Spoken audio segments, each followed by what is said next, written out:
Babatas ay pinapadalo nga itong BP Presidente sa ginagawa po nilang hearing. Kayo hubay pabor doon sa panawagan ng mga ilang kongresista? Talagang hindi po ng panawagan yung mga maleta beneficiaries. Gusto nila talagang mag-attend si Vice President Sara Duterte kasi yun naman talagang pakay nila na pag umaten, ipapahiya nila ng gusto. Masyado ng bistado yung bulletin nila para hindi maintindihan ng pangalawang Pangulo yung kanilang, anong tawag ito, masamang layunin. Pero sa tingin po ninyo, obligasyon ba ng Vice Presidente na dumalo o karapatan niyang hindi umiwas nga po dito sa ginagawang pagdinig? Alam mo, sabi na nga nila, mini trial. So kung mini trial yan, siyempre may mga legal strategies din yung kanilang isinasakdal. Pero hindi ko maintindihan, Jade, kasi sinabi nila ilang beses na anong pangalan nito, sapat na yung sa forma, sa sustansya at saka sa ebidensya, yung impeachment laban kay Vice President Duterte. So kung lahat ng yan na hinihiling ng proseso ay sapat na or sufficient sa wikang Ingles, there is no reason for them to conduct any more of this mini trial or sarsuela. All they have to do is submit it to the plenary, following the process and the rules, so that the plenary can act on the committee report of the Justice Committee. And as soon as the plenary shall have decided, if they decide to make basura, di basura siya. If they decide to submit it to the Senate for trial, then that is the trial, Jade.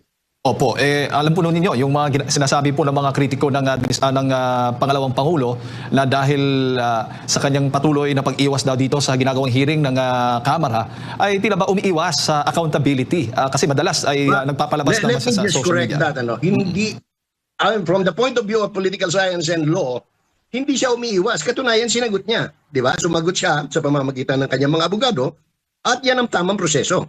Ngayon, yung kanila, talagang ginagawa nila yan. Propaganda yan. They will bombard the public with publicity that the Vice President is, anong tawag nito, umiiwas. Kasi gusto na talaga nilang ipahiya ang Vice Presidente. Wala naman sila ibang layunin eh. Ngayon, tingnan mo, lahat sila, para-pareho ang sinasabi. Pag tinignan mo yung mga social media pages, biglang lumulusot sa iyong mga wall, mga sponsored pages, na dati-dati wala naman, hindi naman dumarating sa wall mo, pero iisa ang tono. Ang tono ay umiiwas si Vice President, matitibay ang mga sinabi ni ako nga lang yung wall ko nilusob ng 675 troll. Isa ang tema, bigyan natin ng pagkakataon si Madriaga na ihayag ang kanyang mga ganito, tama naman yung mga ebidensya. So obvious, Jade. Opo, pero speaking of Ramil Madriaga, siya hubay nagsasabi ng katotohanan para po sa inyo? Alam mo, number one, no? Nakakatuwa, nakakabanas na nga Kasi tingnan mo, iiyak siya, ang pinupunasan niya ay salamin. Nakakita ng tao, umiiyak, pinupunasan niya salamin. Pangalawa, ako sa tagal ko sa JUCRA, no? Sa Justice and Court Reporting, karamihan, siguro mga 95% ng mga witness na umiyak sa loob ng korte, mga nagsisinungaling. No? You ask any judge, any litigation lawyer or court staff, they will tell you the same. No? Yan ang mga observations namin ever since. Tapos pangalawa, paano mo naman paniniwalaan ang isang kidnapper at isang mamamatay tao? No? Remember, he's facing, meron silang napatay na pulis. Pulis pa, kaya ako nung dumating siya rin at gwardyado ng mga naka-uniforme, hindi ko alam kung talagang pulis sila o NBI. Pero what is so ironic, ang pinatay pulis, pagkatapos ang nagbabantay sa kanya, pulis din, di ba? So, walang kaduda-duda na si Madriaga ay hindi ka panipaniwala. No, saan ka naman maniniwala? Number 5 most wanted sa PNP. Tapos considered most dangerous. Pagkatapos gagawin mong witness. Ano pa ba? Opo. At sa April 22 nga, araw ng Miyerkules yan, ay magpapatuloy nga itong hearing ng Kamara hinggil sa impeachment complaints laban sa Vice President. Ay, itutuloy nila yan. Pero itutuloy nila yan kasi yun naman ang kanilang bakay talaga na tuloy-tuloy lang yung vilification campaign because they don't have an evidence At mismo nanggaling na yan kay Congressman kay Pastor Abante, no? Kay Benny Abante, na ang talagang pakay lang nila is makapamingwit ng ebidensya. Dahil wala nga silang ebidensya. O puro rehas yung kanilang, anong pangalan nito, yung kanilang complaint. At saan ka nakakita na ang mismong committee was supposed to be anong tawag nito, silang maghihimay kung may probable cause, silang naghahanap ng ebidensya para dun sa complainant. Di ba? Dapat doon kasi pag nag-submit ka ng kaso, ordinarily, pag nag-submit ka ng complaint sa DOJ, sa prosecution, sa piskal, isasubmit mo lahat ng ebidensya para pag in-evaluate ng piskal yan, katulad ng Justice Committee, malalaman niya kung i-dismiss ba yan o isasampa sa korte. Ganun lang po yun kasimple. Huwag nating gawing bobo ang Pilipino sapagkat matalino ang Pilipino. No? Opo. So, ayan, nagsasabi na nga sila, wala sila ebidensya.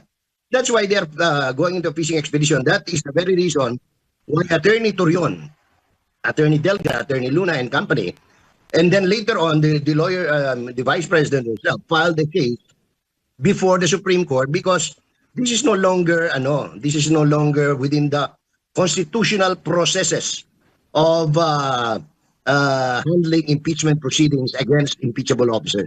Sa tingin po ninyo, ito ngang ginagawang impeachment hearing ng laban kay Vice President Sara Duterte ay gusto ng publiko na maipagpapatuloy? Sa mata ba ng publiko ay pabor sila na ipagpatuloy ito o ayaw po nila, hindi pabor? Marami pong hindi sang-ayon po sa ginagawang impeachment laban sa Vice President. Alam mo, kung tatanungin mo yung congressman, sasabihin nila pabor ang tao, pero mismong pag pumunta ka sa on the grounds, and nagsabi na nga si Vice Chairman ng Justice Committee, si Kit Flores, no? Congressman Flores, ng Bukidnon. Sabi niya, trabaho lang kasi ito, Vice Chairman ako, wala akong choice kundi gawin ito, no? Kaya ito yung proceedings na siguro, hindi naman niya masabi-sabi na pag-utusan lang. Pero siya, malinaw ang sinabi niya, almost 100% ng mga tao niya doon sa distrito niya are against it. Ayaw nila ng impeachment kasi ang dami natin problema eh. Namamatay na nga sa pila sa ayuda yung mga tao. Pagkatapos, impeachment pa tayo. Hindi na halos makabili sa kilong bigas ang ordinaryong Pilipino, impeachment pa rin tayo. Para tayong nakikipaglukuhan sa sarili natin. Ang natutuwa lang nito, kung sino yung mga sinasabi na nagkamal ng pera, no? At saka malinaw naman ito lahat ng ito nakasulat na Oplan Horus, Oplan Red Wedding. Ang sinasabi po ng Korte Suprema na dapat dumaan sa due process ang impeachment. Ang sabi naman po ng Kamara, itong kanilang ginagawa at sa future pa nilang gagawin sa mga impeachment hearing ay bahagi daw po ng due process. Nakikita niyo po ba na ito yung due process na sinasabi ng Korte Suprema? Well, the Justice Committee will always insist that what they're doing is part of their due process. But you cannot be fooling the final arbiter of the law kung alin ang tamang due process. So, kung sinasabi ng Justice Committee members sa pangunguna ni Mrs. anong tawag nito? Jerbil Reyes Luistro, no? Naalala ko tuloy yung teacher, yung principal doon sa St. Francis Academy sa Batangas na tinanggal. Kaapelido ni Jerbil Luistro Reyes, no? They will always say this is due process to them, no? Because they will have to justify their acts. However, kaya nga pong umakyat, no? Sa Supreme Court, si Attorney Torion, Delgra, Attorney Luna at iba pang abogado, si Vice President Duterte, pagkatapos ang katlo ay itong grupo pa rin ng mga abogado, no? Mula yata sa iba't ibang panig ng Pilipinas. And then, tinitingnan ko kung ako yung makakahabol ng we might be filing the case, another case against Luistro today, no, or tomorrow, sa pamamagitan ng aking abogado, si Attorney Mark Tolentino. No, kasi kailangan matuldukan na itong mga kabulastugong nangyayari sa ating bansa, especially sa Kongreso. And hindi na tama Senado po, no? Kakaiba itong hearing na ito compare sa ibang mga hearing na ginagawa ng Kongreso. Kasi nga sa impeachment ito parang yung parang pinayagan lang nila na magsalita po pero walang kumo-question doon sa parang didinibate kung tugma ba yung kanyang mga pinagsasabit na given na yung kanyang affidavit ay early naman na naibigay. Hindi ba pwedeng early din yung pag-iimbestiga para mabangga yung kanyang testimonya sa iba pang maaring... Alam mo, Admar, no, maputulang kita. Yun nga yung isang problema because if you check the record of Congress, there is nothing in the Justice Committee na naisubmit na original testimony niya, original na salaysay, yung original affidavit. So bakit nila tinanggap yung supplemental affidavit niya na hindi inilagay sa record ng Justice Committee yung original niyang affidavit? So doon pa lang may sablay na naman, no, sa kanilang ginagawa na sinasabi lang tamang daan sa anong pangalan nito, sa due process nila.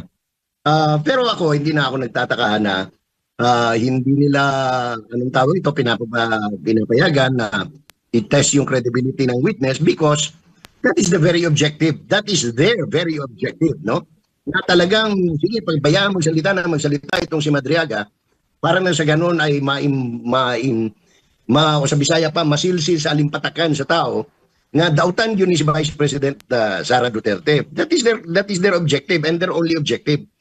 Tama na yung mga kalokohan na sinasabi na we are very objective, we are very fair. Of course, they're not fair. They're not objective. That is the truth, no? Yan ang mga nagdudumilat na katotohanan. Pangalawa, tingnan mo na lang yung ano ngayon, unti-unti nilang nilalabas kung ano-ano mga pali. Sila na nagpapaliwanag doon sa mga kapalpakan sa testimony ni Madriaga, pati yung motor. O tingnan nyo, yung motor ika nakarehistro kay Madriaga. O yan ay katibayan na against Sara. Kailan pa?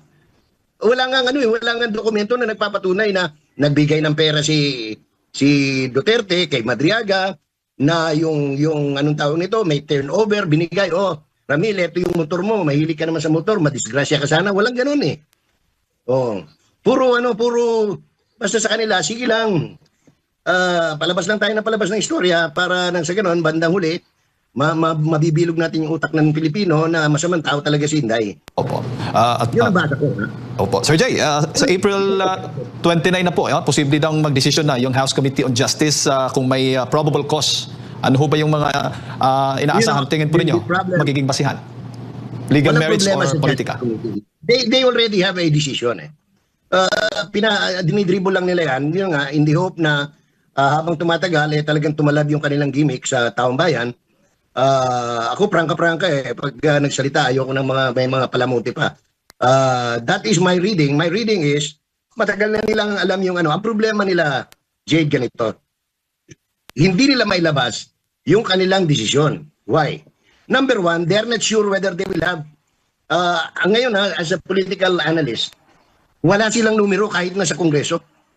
They don't have the numbers to approve in plenary the Justice Committee report. At malaking kahiyan yon para dito sa mga napag-utusan sa Justice Committee na idiin yung impeachment. No? So that is the problem. Ask anybody inside Congress. They don't have the numbers. Mas lalo na sa Senado. Kaya ang ginagawa lang ngayon, sige, dribble na lang natin ng i-dribble ito hanggang sa hopefully, maniwala ang taong bayan sa kalokohan natin at mapaniwala, masira si Inday. So yun ang talagang katotohanan dyan. Wala silang numero kahit na sa plenaryo. Tingnan mo lahat ng dating kakampi ni Speaker, former Speaker Ferdinand Martin Gomez Romualdez. Wala na. Naglipatan na ng grupo. May lumipat sa Federal, may lumipat sa National Unity, may lumipat sa PDP Laban. They don't have the numbers. Unfortunately for Luis Roridon and company, they don't have the numbers. That's why they cannot come up with a committee report and submit it to the plenary. And then, isa pang problemang malaki, even assuming arguendo na lulusot yan sa plenaryo by virtue of the compass of Sandro Marcos, hindi pa rin lulusot sa mataas na kapulungan. Kasi they don't have the numbers. Yun nga lang committee report ni anong pangalan nito? Nakakatuwa yung yung mga ginagamit na term nila Lacson at yung mas ulol, no? Wala nga gustong pumirma Wala nga gustong pumirma. Ano pa lang yun determination pa lang yun. Ang rason bakit? Sapagkat wala ayaw ibanggitin sa committee report ni Lacson sa Blue Ribbon yung mga mastermind doon sa flood control. Mas lalo na sa impeachment. Ilan bang yun at yun sila ang pumipirma. Bam Aquino, yung babaeng sinasabing mahilig sa magtanim, no? Si Ontiveros, sino pa ba? Si Kiko Maching, Kiko Pangilinan. Si Lacson. Saan ka naman nakakita, very very uncommon Admar Jade na committee report ng Blue Ribbon, bumoboto yung presidente. ng Senado. It doesn't happen very often. But dito, para lang dumami yung nakapirma, pumirma si Soto, pumirma si Lacson, pumirma yung tatlong miyembro ng Three Musketeers, no? Kaya may 5. Walang gustong pumirma. Sa pananaw mo sa nangyayaring ito sa ginagawang hearing ng hearing po sa Kamara kaugnay nga po dito po sa impeachment. Masasabi ba natin na itong ito pong mga congressman na ito na talagang isinusulong yung mismong impeachment laban kay Sara Duterte, ito ba yung mga ginamit lang talaga ng administrasyong ito o talaga bang sa pananaw nila meron talaga silang laban para kay VP Sara, talagang gusto lang talaga nilang mapatunayan o ipahiyaman sa taong bayan si VP Sara para yung mga taong nanonood ipanghinaan ng loob. Kaya totoo hindi sinabi para kapag may sinabi sila ganito, posibleng may mga hindi na maniniwala kay VP at baka kapag tumakbo presidente, bakit din sa iboboto. Yun rin ba yung habol minsan nila dyan? Itong mga nasa Congress ngayon, napasubo na lang itong mga to, Glenn. Alam mo Okay. kung bakit bayad na kasi sila to begin with. Akala kasi nila, mananalo sila sa impeachment process. Pero habang umaandar yung issue, alam nila na yung taong bayan ay bumabaliktad. Ayaw nila sa kanilang panig. Aha. At nabuko sila sa bayaran.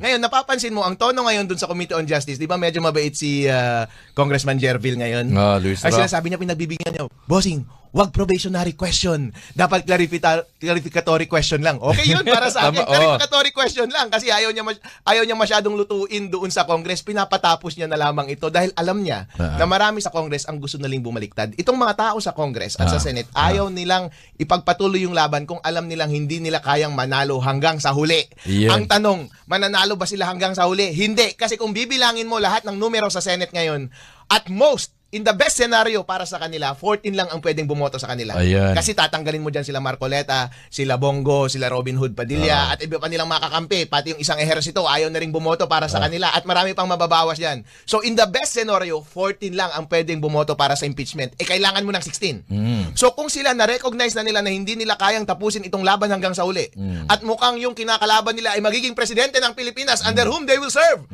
in the next 6 years after 2028. At tatakbo rin sila pagdating ng 2028, patay kayong lahat yan. Ayun. Hindi na nila itutuloy yan. Kaya natutuwa ako na medyo humihina ang kanilang push pagdating sa Committee on Justice. Nagtitiwala ako na baka hindi na rin ito pumasa papunta doon sa plenary para pagbotohan ng 1/3. And I'm super confident na hindi ito papasa sa 2/3 sa Senate. Kaya ngayon pa lamang, mga kasama dyan sa Congress at sa Senate, huwag nyo na kayong masyadong magpakabibo dahil matatalo kayo sa laban na ito. Huwag na kayong magpakabibo. Huwag nyo nang masyadong i-push yung impeachment. Pabayaan nyo na itong mamatay dahil sa susunod na eleksyon, kapag nanindigan kayo sa ganyang posisyon, matatalo kayo lahat sa Visayas, Mindanao at sa Luzon. Ito pa ito raw po babantayin mo, attorney, siguro sa susunod tayo kapag pa yung isa nilang hinimbitahan dyan sa Kamara, ito siguro panonoorin mo to. Baka ito lalo pa magpapalubog sa kanila. Mukhang ata inimbitahan si dating Senator Antonio Trillanes. Ito mo ako na ito, hindi nakasikat ito eh. Sikat lang ito dahil papansin ito, naninira ito ng hotel eh. Nanalo ng minsan pero hindi na nanalo sa mga sumusunod. Masyadong obsessed ito sa kanyang advocacy ko, no? Nakaka-receive din pala ng mga mali-maleta tong mokong na ito. Hindi ka nasikat, bossing. At by the way, lahat sila ngayon na lumalaban sa mga Duterte, lahat ng mga lalaki mukhang effeminate. Ayun. Kapag kalinya nila, si Leila de Lima, siya na ang pinakamukhang masculine. Ayun Hindi na ko ba? naintindihan kung meron bang iniinom itong mga ito na nagpapalambot ng kanilang itsura. Ay, ganun. Anyway, attorney, bago tayo tuloy magtapos, baka meron kang gustong sabihin sa ating po mga tagapanood, tagapakinig. Go ahead po, attorney. Mga kababayan, pagpatuloy po natin ang suporta natin para sa katotohanan. At ang katotohanan yan ay nagdeklara na tumakbo bilang presidente ang ating manok na si VP Sara Duterte. Suportahan natin siya hanggang sa uli. Kaya kahit na anong movement ng government na ito para pigilan ang kanyang pagtakbo, labanan po natin. BBM, mula sa mga Ilocano ng Norte, mula sa kapwa mo Ilocano, magtrabaho ka na lang, sir. Ang suporta namin ay nasa iyo pa rin. Huwag na huwag kang bibitaw sa iyong pangako na iaangat mo ang Pilipinas. Meron pang 3 taon, 2 taon para tuparin iyon. Huwag mong atupagin ang paglaban, huwag mong atupagin ang pang-aaway mo sa iyong kapatid na si Sara Duterte. Magbatin na lang kayong dalawa, okay? Ayun. At Ang impeachment, yung ginagawa nilang trial ngayon doon sa Congress Ah. ay hindi po maganda dahil kahit sinasabi ng saligang batas na pwedeng mag-hearing doon sa Committee on Justice, hindi pwedeng mini-trial yung hearing na yun. Dapat yung hearing na yun ay para magkaroon lamang ng oportunidad yung respondent na sumagot, pero hindi ka pwedeng magsabina ng mga tao at ng mga dokumento. Hindi mo pwedeng kunin yung compulsory yung mag-compel ng attendance ng witnesses and production of evidence dahil trabaho po yan ng trial court at ang trial court ay nandoon sa Senate. Ang tanging pwedeng gawin lamang dito sa Committee on Justice ay kung ano ang naroon doon sa complaint, yun lamang ang dapat pwedeng pag-usapan. Kaya yung ginawa nila kahapon na ipinatawag yung witness na si Ramil Madriaga, hindi po maganda yung ginagawa nila dahil nag-explore na sila ng mga bagay-bagay na wala doon sa complaint. Kung titignan nyo po yung rules ng House pagdating sa Committee on Justice, pagdating sa impeachment, specifically sa pagpuprueba, pagbibigay ng proof ng mga sufficient facts na nandoon sa complaint, dapat mag-focus ka sa facts sa complaint. Pero kapag insufficient yung facts sa complaint, dapat hindi nga siya ipapasa as sufficient in substance at hindi dapat sufficient yung grounds. Kasi kung titingnan naman natin yung complaint, hindi naman in-identify specifically kung ano sa mga grounds for impeachment ang kanilang ipinupush, ano yung elements ng grounds na yun, at ano yung facts na nagmi-meet doon sa mga elements na yun. Ang ginagawa nila yun, absent sila sa facts at sa ebidensya. Ngayon, gusto nilang magkaroon ng fishing expedition at in this process, accusatory process, maghanap sila ng ebidensya na wala doon sa complaint. Kaya nila pinatawag si Ramil Madriaga. Pero at any rate, kung meron mang value yung testimony ni Ramil Madriaga kahapon, ay wala namang kwenta ang kanyang testimony. Tandaan po natin, ang tanging relevance lamang ng kanyang testimony ay siya daw ang nag-distribute ng 125 million confidential funds. Pero ano ang nakalagay sa kanyang supplemental affidavit tungkol sa distribution ng supplemental funds, ay ng confidential funds? Nag-distribute daw siya ng pera pero hindi niya sinabi kung sino ang nag-utos sa kanyang nag-distribute. At hindi niya sinabi kung yung pera na dinidistribute niya ay galing sa confidential funds. Isa lang paragraph ang binanggit niya doon na sinabi lang niya, actually sir, 24 hours ko siya dinistribute. Pero sino nag-utos sa'yo? Pero paano mo nasabi na galing yan sa confidential funds? Ang gusto niyang gawin doon sa hearing na yon ay para establish niya yung kanyang credibility. Close daw sila ni Sara. Pero ang basa ko sa kanya ay hindi sila close. Alam mo kung bakit, sir? Sige, kuya. Kasi mukha lang siyang leader ng isang sumusuporta kay Sara. At si Sara ay masyado lang polite sa kanya kaya meron siyang mga picture. Kasi ngayon nakita mo naman kahit sino lumalapit kay BP, nagpapapicture siya talaga, hindi siya maarte. Oo nga eh. Kami nga ni Sara, dami maming picture. Mas intimate pa ang picture namin. Pero sasabihin ko ba na personally known niya ako? Hindi po. Kapag close talaga sila ni Sara, i-email ba siya ni Sara ng formally, Dr. Madriaga, thank you so much for coming into my inauguration. I-email ka ba doon ng formally? Ako nga, hindi ako ini-email formally ni VP Sara eh. At saka kapag i-greetings ka ng birthday mo, i-greetings ka ng personally or ite-text mo or tatawagan mo, hindi mo ipiprint sa isang papel. Yun yung ginagawa sa mga fans club mo eh. Ipiprint mo sa papel yung pangalan tapos bibigyan mo lang ng generic, good wishes and more success. Yun ang ginawa niya kay Madriaga. Ganun. Kasi bakit ka mo? Kapag close friend kayo, nasa isip ka niya, no, bakit ko pa kailangan basahin yan? Tsaka ito sa ano ko lang yung iba talagang magkaibigang dikit na dikit, lalo sa mga politika sa politika, hindi mo naman nakikita yung kaibigan, yung talagang best friend niya, na laging nakadikit doon dahil sa politiko, di ba? Hindi, bakit? Behind the scenes sila, bakit? Hindi na kailangan dumikit pa, kasi mag-best friend na nga, close na nga, bakit pa siya dikit na dikit? Para lang talaga makita sa camera. Karamihan sa ganun, di ba? Oo nga po, ngayon po, nung nangampanya ako, at ngayon meron tayong mga political movement, ang dami, daang-daang organisasyon ang dumidikit sa atin at dumidikit kay VP Sara. Sabihin ko po sa inyo, ang dami nang nakipag-selfie kay VP Sara. Ang dami ng greetings. Mas maganda pa, mas personalized pa yung mga greetings. Ibig mo bang sabihin, itong mga taong ito, in the future, pwede nilang sabihin na close sila kay Sara? Yes. Ako nga, hindi ko pwedeng sabihin na close ako kay Sara dahil hindi naman kami nag-uusap. Kahit na nag-greet nga niya ako, nagkakamayan nga kami, nasa restaurant nga kami na kumakain, pero hindi ko sasabihin na personally acquainted kaming dalawa kasi introduced lang ako pero hindi kami nag-uusap. Oo.